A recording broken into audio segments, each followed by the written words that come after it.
Hello and welcome to the Moment Podcast, live from 100.3 KMUL The Mule and on YouTube. My name is Rudy. Today I'm joined by my co host Michael. And today we are going to be listening to the album Core by Stone Temple Pilots.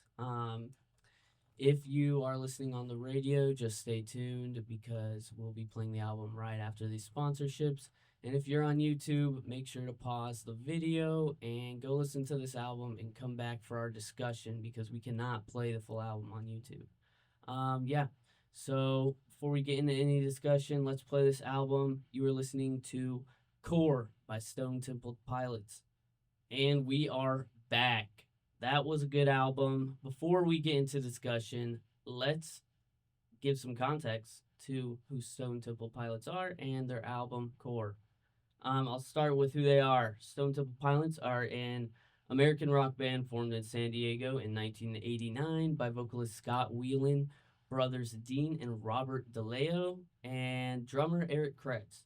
Rising to fame during the early 1990s grunge explosion, they quickly became known for their heavy guitar riffs, melodic hooks, and Whelan's dynamic vocals that could swing between snarling aggression and haunting vulnerability.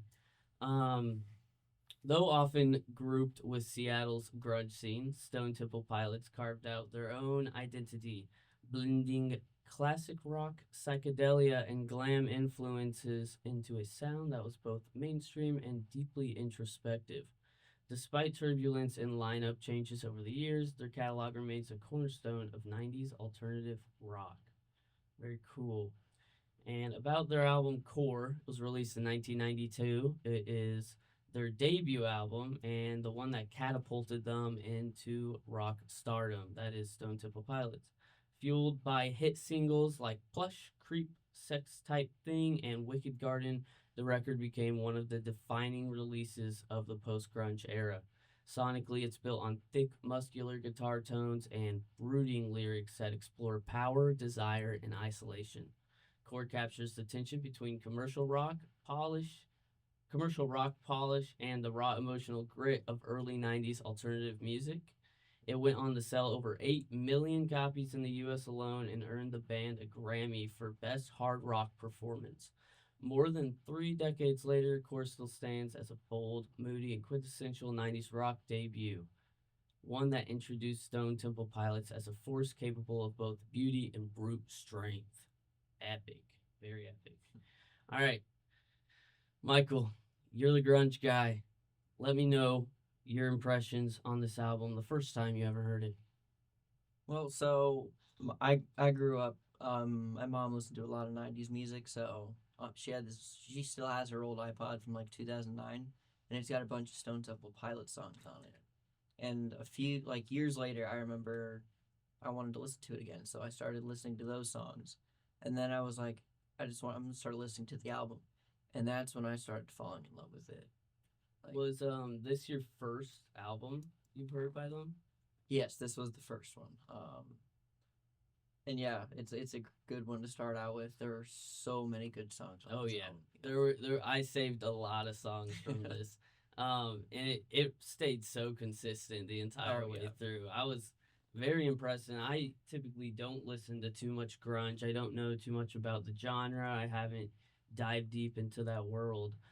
So this was like a really good kind of introduction into it. I was really happy with a lot of what I heard, and um, honestly, I was just in it by the end. I was just waiting for like the next banger guitar riff. Like that's just I was just that was like my main basis. I was like, if this is like a melody that strikes my ear, like I'm liking this song because everything else usually hits hard.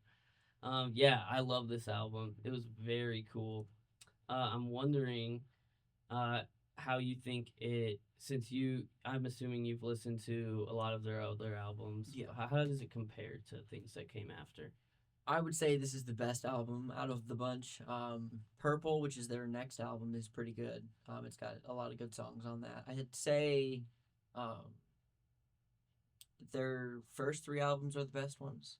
Everything after that, it's okay. They only put I think two or three more albums out before Scott died. Um, but yeah, I think the first three are definitely the best. Yeah, Do you know when Scott passed away? I think it was in 2017. Oh wow. Yeah. Okay, so not too long ago. That is very interesting. I honestly have noticed, especially with some of these older bands that I get into, it for some reason it's that first debut album that always hits the Yeah. hardest. I don't know what it is, if it's just like a band or an artist just in like their rawest form before, you start thinking about things outside of the music, like the Yeah. money you can make, the persona you can build, etc. Hmm. I yeah, I don't know why that's the case, but there's so many older, like especially rock albums that it's their first one that always hits the hardest for me. Yeah. Um, so talking about Scott Weiland, uh, how do you think he like shaped this album through?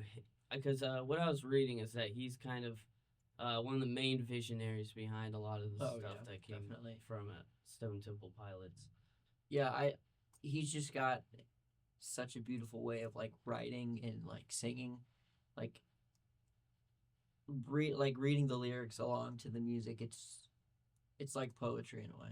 Yeah, and it's not like in a way you typically hear. I think it's another one of those, or you would people would typically think of when you hear poetry. I think Yeah. same goes for a lot of like hip hop music. It's in a scenario that's not typically in, so people just don't instantly go to like this is something that has Yeah. meaning in it, and there's like a lot to it because in this case it just sounds, I like the word they use, brute, for it. Sounds Yeah. very brute. It's very epic sounding. It's like it makes me want to grill, honestly.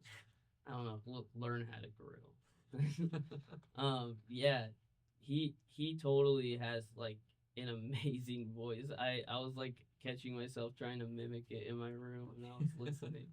One of the things I love about the album is the drums. Like they're not overpowering.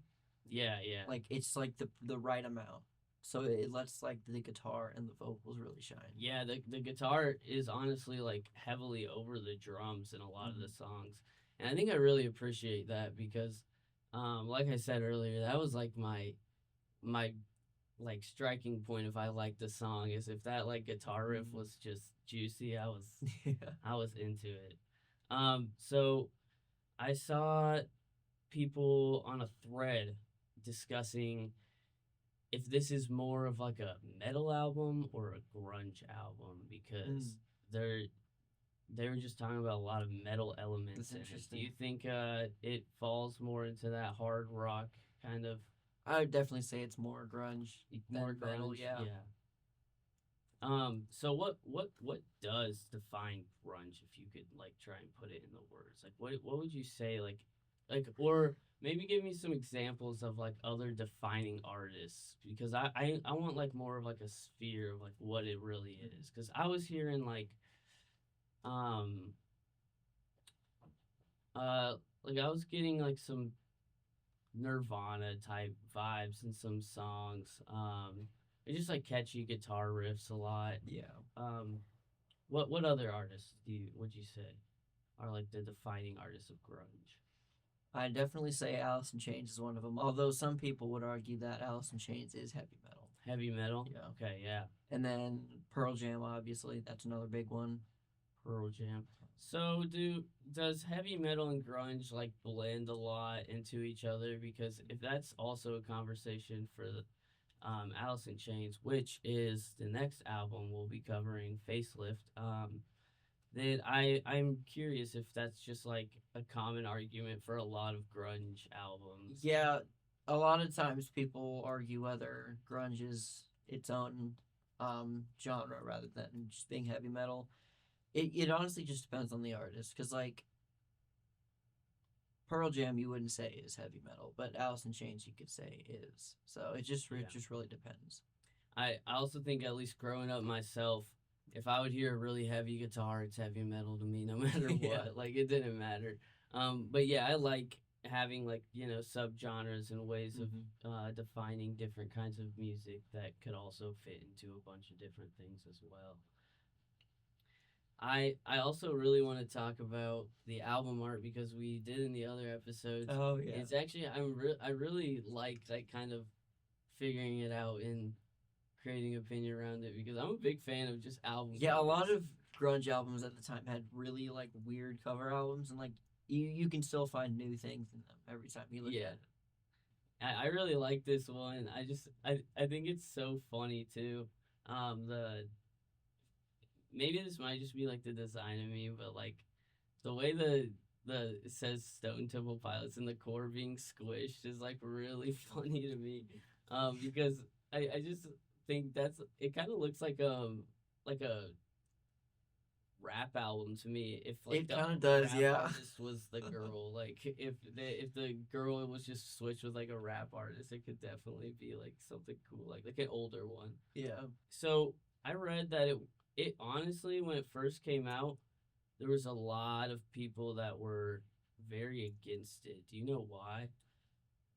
I feel like it's got to do with like a lot of like the sexual undertones, like especially in sex type thing. A lot of Stone Temple Pilots music is like subtly sexual. Yeah. Like if you listen to the lyrics and everything, you'll hear. But Yeah, I think we're like way past that point, but back when it would have came out, it would yeah, have it been was a the little more '90s. That was vulgar. when Mortal Kombat came out and everyone freaked out about it Oh too. yeah, yeah. Yeah, Yeah, no, that's a good point. It really was just like a different like different acceptance time. Yeah. of you know, everything.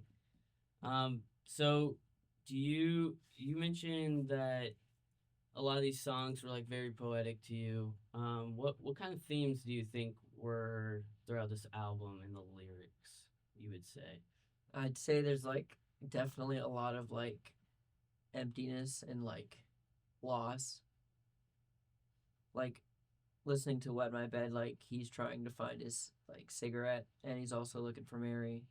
Um, I haven't listened to it too much to like to like figure out what it means, but it's more than just like a cigarette. Um, Yeah, yeah. yeah, I think Creep's another one like that too. Creep is so Yeah, good. I never heard that before, but it was amazing. So that was one of their biggest ones. yeah, too, it yeah. was. Yeah, I was reading there was a lot of like you were saying earlier, sexual aggression is Yeah. kind of like a theme throughout it, which um his vocals like definitely match what they're saying. Yeah. Now I really like have a hard time reading into lyrics, especially in music where I don't know what they're saying a lot of the times. And I really have a hard time like understanding all the lyrics. I was listening to Interstate Love Song after I finished the album, and I went to the lyrics. I realized I've been butchering the entire song the whole time. Like I I know haven't nothing. too. But yeah, I totally get that. Power, guilt, and desire were other words I saw describing Yeah. the themes of this. I definitely just get. I think desire is probably the best one there for me. That's what it really Mhm. sounds. He sounds like very longing, very wanting something. In it, and he's mad about it. Yeah. Yeah. Yeah. Do you think this sound is anything that we're still hearing, or do you think it is past? 'Cause- I mean, it's still around, but you have to look for it. yeah. Like, there are a few modern grunge artists that I listen to that kind of sound like Stone Temple Pilots, but there aren't any like mainstream rock rock groups that sound like them. So Yeah, I was thinking about it, and I was just like, I can't think of like a modern band that's really doing these kind of vocals.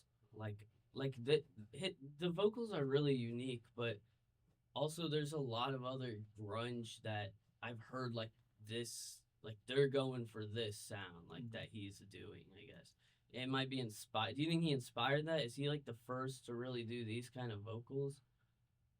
I mean, I feel like it's a mix between them, Alice in Chains, and Pearl Jam because Yeah. they're kind of like the godfathers of grunge. Mm-hmm. So they're the ones who really shaped everything. Even Yeah. though Stone Temple Pilots is from California, they're still considered Seattle grunge. Oh, okay. What? Who else is Seattle grunge? You know other Seattle grunge? Yeah, Alice in Chains is from Seattle, and I think Wow. Pearl Jam is too. I wonder what Seattle was like back during that time. Because that's just like, I guess the Seattle I've seen, I just don't imagine like any music scene coming out of it. But I guess I was just a tourist for a day or two, so I wouldn't really know. In the 90s, they did, or MTV hosted this thing called Unplugged, where they'd bring out groups and stuff. Some of the most famous ones are the Nirvana one and the Alice in Chains Unplugged. But Stone Temple Pilots did one, and fun fact, Scott strained his voice the day before, so they almost had to cancel the event. Wow. But I think it's probably my favorite Unplugged, in my opinion. Yeah. I think I've only. If you liked Creep on the album, you'll like the Unplugged version. Was that on the deluxe? Yeah, it's on the deluxe I album. listened to one of them from the deluxe that was really good. I gotta find it. Yeah, I think the only MTV Unplugged I've heard is the Nirvana. Yeah. What's neat about the Unplugged is they did a like swing version of Sex type thing, where it feels like classy swing music. It's pretty neat. I actually really want to hear this because it's one of my favorite covers. Yeah, classy. Yeah, with this sounds. I honestly can't imagine it, but it sounds really interesting. Plush. I see that Plush won a Grammy. Mm-hmm. Do you think it is the star song of the album, or do you think something else in here? I'd say Plush is the star song of the album. Yeah, it's the one that people know the most. It's very memorable. That's for sure. Yeah, I totally feel like though the visual aesthetic of the cover, it really does match the sound that I'm hearing. I don't know if that's just like placebo every time, because I could say that for a lot of albums, but it does feel that way. It feels pretty personal to the album and the band. I don't know. Yeah, so we are about out of time. So I want to add something to what we've been doing since we've been talking about the album covers.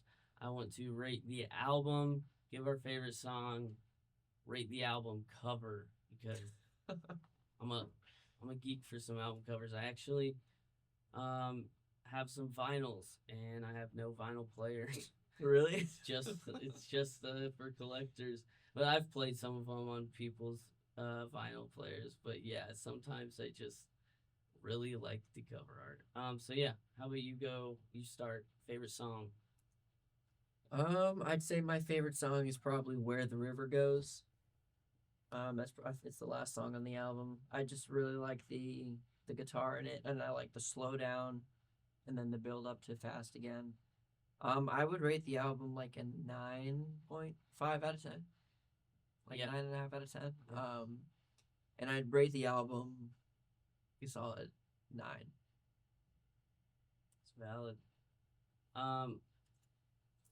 Okay, I will say for mine, Wet My Bed is probably like my favorite, just because it's something that like put me into a little vibe, even though it's not really the sound of the album. Yeah. I would say, it just kind of felt, you know, what can I relate this to? Kind of like, I was like the Batman, something in the way the Batman. Okay. Moment. Like, Yeah.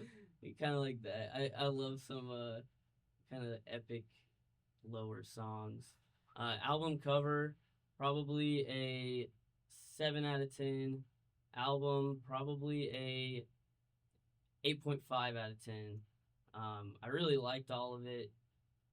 I really don't have like much bad to say about it. I think most of my rating comes from I just need to expose myself more to this genre and like get just more used to the sound overall. And then I'd probably come back to this again and like it more. This seems like one of those albums I could definitely come back to and just learn to appreciate more and more. So yeah, that was Core by Stone Temple Pilots. Next episode, we will be listening to the album Facelift by Alice in Chains. Some more grunge for you guys. Or metal, could be metal. And yeah, this is a good episode. We'll see you in the next one. Bye, guys.